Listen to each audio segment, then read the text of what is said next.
السلام علیکم ورحمۃ اللہ وبرکاتہ۔ خوش آمدید ہمارے چینل پیغام الہی پر۔ ہم نے پہلی ویڈیو میں وحی اور اس کی حقیقت کو جانا تھا۔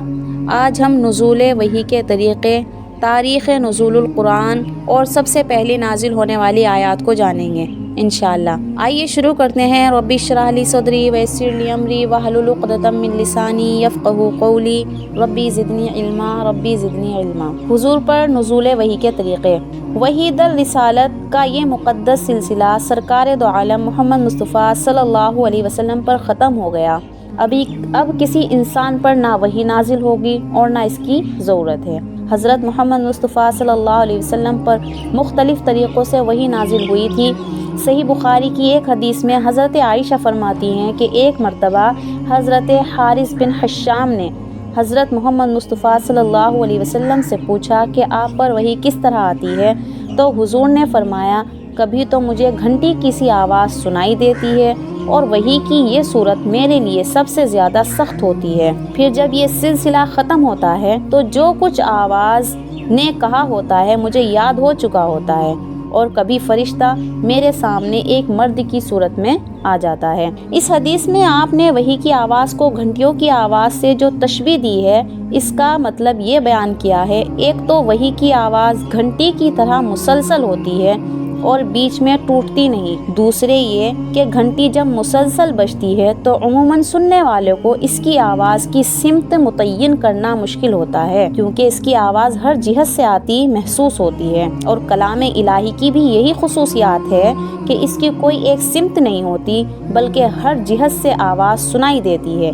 اس کیفیت کا صحیح ادراک تو بغیر مشاہدے کے ممکن ہی نہیں، لیکن اس بات کو عام ذہنوں سے قریب کرنے کے لیے آپ نے اسے گھنٹیوں کی آواز سے تشبیہ دی ہے۔ جب اس طریقے سے آپ پر وحی نازل ہوتی تو آپ صلی اللہ علیہ وسلم پر بہت زیادہ بوجھ پڑتا تھا۔ حضرت عائشہ اسی حدیث کے آخر میں فرماتی ہیں کہ میں نے سخت جاڑوں کے دنوں میں آپ پر وحی نازل ہوتی دیکھی۔ ایسی سردیوں میں بھی جب وحی کا سلسلہ ختم ہوتا تو آپ کی مبارک پیشانی پسینے سے شرابور ہو چکی ہوتی تھی۔ ایک اور روایت میں حضرت عائشہ بیان فرماتی ہیں کہ جب آپ پر وحی نازل ہوتی تو آپ کا سانس رکنے لگتا، چہرہ انور متغیر ہو کر کھجور کی شاخ کی طرح زرد پڑ جاتا تھا، سامنے کے دانت سردی سے کپ کپانے لگتے اور آپ کو اتنا پسینہ آتا کہ اس کے قطرے موتیوں کی طرح ڈھلکنے لگتے تھے۔ اب بتا رہے ہیں کہ وحی کی اس کیفیت میں بعض اوقات اتنی شدت پیدا ہو جاتی تھی کہ آپ صلی اللہ علیہ وسلم جس جانور پر اس وقت سوار ہوتے وہ آپ کے بوجھ سے دب کر بیٹھ جاتا، اور ایک مرتبہ آپ نے اپنا سر اقدس حضرت زید بن ثابت کے زانوں پر رکھا ہوا تھا کہ اسی حالت میں وحی نازل ہونی شروع ہو گئی۔ اس سے حضرت زید کی ران پر اتنا بوجھ پڑا کہ وہ ٹوٹنے لگی۔ بعض اوقات اس وحی کی ہلکی ہلکی آواز دوسروں کو بھی محسوس ہوتی تھی۔ حضرت عمر فرماتے ہیں کہ جب آپ پر وحی نازل ہوتی تو آپ صلی اللہ علیہ وسلم کے چہرہ انور کے قریب شہد کی مکھیوں کی بن بناہٹ جیسی آواز سنائی دیتی تھی۔ وحی کی دوسری صورت یہ تھی کہ فرشتہ کسی انسانی شکل میں آپ صلی اللہ علیہ وسلم کے پاس آ کر اللہ کا پیغام پہنچا دیتا تھا۔ ایسے موقع پر عموماً حضرت جبرائیل علیہ السلام مشہور صحابی حضرت دحیہ کی صورت میں تشریف لایا کرتے تھے، البتہ بعض اوقات کسی دوسری صورت میں بھی تشریف لاتے تھے۔ بہرکیف جب حضرت جبرائیل انسانی شکل میں وحی لے کر آتے تو نزول وحی کی یہ صورت حضور اکرم صلی اللہ علیہ وسلم کے لیے سب سے زیادہ آسان ہوتی تھی۔ اب وحی کی تیسری صورت بیان کریں گے۔ وحی کی تیسری صورت یہ تھی کہ حضرت جبرائیل علیہ السلام کسی انسان کی شکل اختیار کیے بغیر اپنی اصلی صورت میں دکھائی دیتے تھے، لیکن ایسا آپ کی تمام عمر میں صرف 3 مرتبہ ہوا ہے۔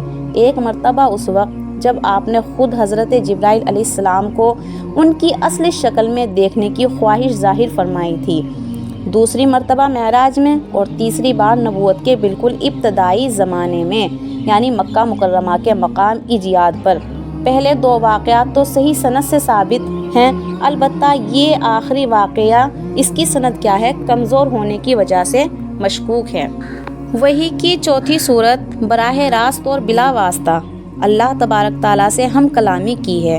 یہ شرف حضرت محمد مصطفیٰ صلی اللہ علیہ وسلم کو بیداری کی حالت میں صرف ایک بار یعنی معراج کے وقت حاصل ہوا ہے۔ البتہ ایک مرتبہ خواب میں بھی آپ صلی اللہ علیہ وسلم کو اللہ تبارک تعالیٰ سے ہم کلامی ہوئی ہے۔ وحی کی 5ویں صورت یہ تھی کہ حضرت جبرائیل علیہ السلام کسی بھی صورت میں سامنے آئے بغیر آپ صلی اللہ علیہ وسلم کے قلب مبارک میں کوئی بات القاء فرما دیتے تھے۔ اسے اصطلاح میں نفس فرعہ کہتے ہیں۔ اب ہم جانیں گے تاریخ نزول القرآن، یعنی قرآن کریم دراصل کلام الہی ہے، اس لیے ازل سے لوح محفوظ میں موجود ہے۔ قرآن کریم کا ارشاد ہے بل ہوا قرآن مجید فی لوح محفوظ، بلکہ یہ قرآن مجید لوح محفوظ ہے۔ پھر لوح محفوظ سے اس کا نزول 2 مرتبہ ہوا۔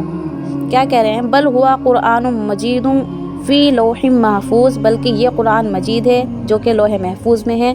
پھر لوح محفوظ سے اس کا نزول 2 مرتبہ ہوا۔ ایک مرتبہ یہ پورا کا پورا آسمانی دنیا کی بیت عزت میں نازل کر دیا گیا تھا۔ بیت عزت جسے بیت المعمور بھی کہتے ہیں، کعبۃ اللہ کے محاذات میں آسمانوں پر فرشتوں کی عبادت گاہ ہے۔ یہ نزول لیلۃ القدر میں ہوا تھا۔ پھر دوسری مرتبہ حضور اکرم صلی اللہ علیہ وسلم پر تھوڑا تھوڑا کر کے حسب ضرورت نازل کیا جاتا رہا۔ 23 سال میں اس کی تکمیل ہوئی۔ نزول قرآن کی یہ 2 صورتیں خود قرآن کریم کے انداز بیان سے بھی واضح ہیں۔ اس کے علاوہ نسائی اور بیہقی اور حاکم وغیرہ نے حضرت عبداللہ بن عباس سے متعدی روایتیں نقل کی ہیں، جن کا خلاصہ یہ ہے کہ قرآن کریم کا پہلا نزول یک بارگی آسمانی دنیا پر ہوا اور دوسرا نزول بتدریج حضرت محمد مصطفیٰ صلی اللہ علیہ وسلم پر ہوا۔ قرآن کریم کو پہلی مرتبہ آسمانی دنیا پر نازل کرنے کی حکمت امام ابو شامہ نے یہ بیان کی ہے کہ اس سے قرآن کریم کی رفعت شان کو ظاہر کرنا مقصود تھا اور ملائکہ کو یہ بات بتانی تھی کہ یہ اللہ کی آخری کتاب ہے جو اہل زمین کی ہدایت کے لیے اتاری جانے والی ہے۔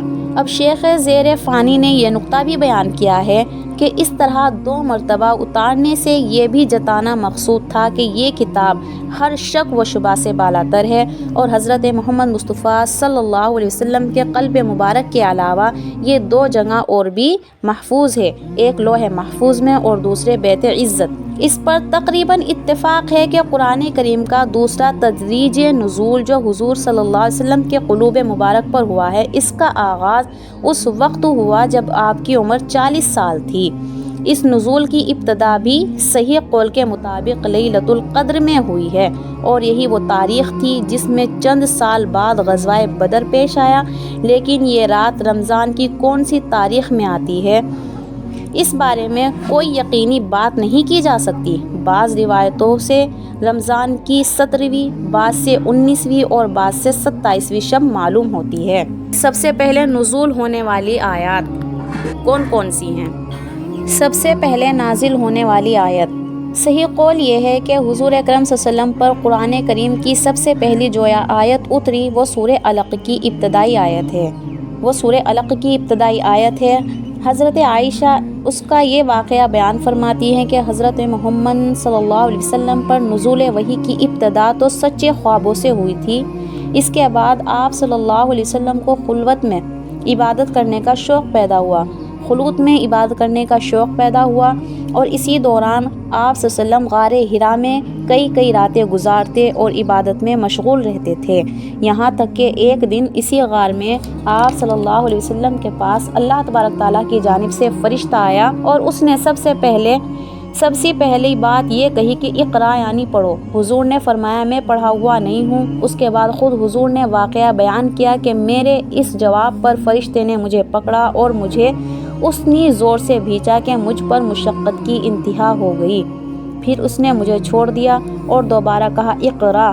میں نے جواب میں دیا کہ میں پڑھا ہوا نہیں ہوں۔ فرشتے نے مجھے پھر پکڑا اور دوبارہ اس زور سے بھینچا کہ مجھ پر مشقت کی انتہا ہو گئی۔ پھر اس نے مجھے چھوڑ کر کہا اقرا۔ میں نے جواب دیا کہ میں پڑھا ہوا نہیں ہوں۔ اس پر اس نے مجھے تیسری مرتبہ پکڑا اور بھینچ کر چھوڑ دیا۔ پھر کہا اقرا بسم ربک الذی خلق خلق الانسان من علق اقرا وربک الاکرم۔ یعنی پڑھو اپنے اس پروردگار کے نام سے جس نے پیدا کیا، جس نے انسان کو منجمد خون سے پیدا کیا، اور پڑھو وہ تمہارا پروردگار ہے سب سے زیادہ جو کریم ہے۔ آپ صلی اللہ علیہ وسلم پر نازل ہونے والی پہلی آیت تھی۔ اس کے بعد 3 سال تک کے وحی کا سلسلہ بند رہا۔ اسی زمانے میں فرات وحی کا زمانہ کہتے ہیں۔ پھر 3 سال کے بعد وہی فرشتہ جو غار حرا میں آیا تھا، آپ صلی اللہ علیہ وسلم کو آسمان و زمین کے درمیان میں دکھائی دیا اور اس نے سورہ مدثر کی آیت آپ کو سنائی۔ اس کے بعد وحی کا سلسلہ جاری ہو گیا۔ دیکھیے آج ہم نے حضور اکرم صلی اللہ علیہ وسلم نزول وحی کے طریقے اور تاریخ نزول قرآن اور سب سے پہلے ہونے والی آیت یعنی نازل ہونے والی آیت کو پڑھا انشاءاللہ اگلی ویڈیو میں ہم مکی اور مدنی کی مختصر وضاحت کریں گے۔ سورہ فاتحہ کو انشاءاللہ شروع کریں گے۔ جب تک کے لیے ہم کو دیجیے اجازت۔ خوش رہیں، آباد رہیں اور ہمیں دعاؤں میں یاد رکھیں اور ہمارے چینل کو لائک اینڈ سبسکرائب کریں۔ السلام علیکم ورحمۃ اللہ وبرکاتہ۔